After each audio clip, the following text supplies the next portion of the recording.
ఈ సంవత్సరం అన్నా ఒక్క మెట్టెక్కుదామంటే ఎక్కలేకపోతున్నామండి. ఎందుకు ఎక్కలేకపోతున్నారు? ఎందుకు బాగుపడలేకపోతున్నారు? ఎందుకు పైకి రాలేకపోతున్నారు అంటే 2 రకాలైనటువంటి సమస్యలు బయట తిరుగుతున్నాయి.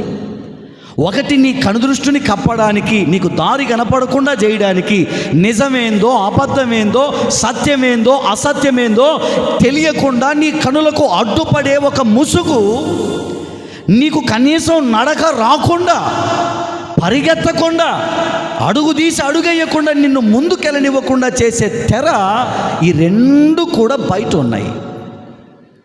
ఇవి ఒక కులానికి కాదు, ఒక్క మతానికి కాదు, అన్ని రకాల ప్రజలను కూడా ఈ 2 కూడా నాశనం చేస్తున్నాయి.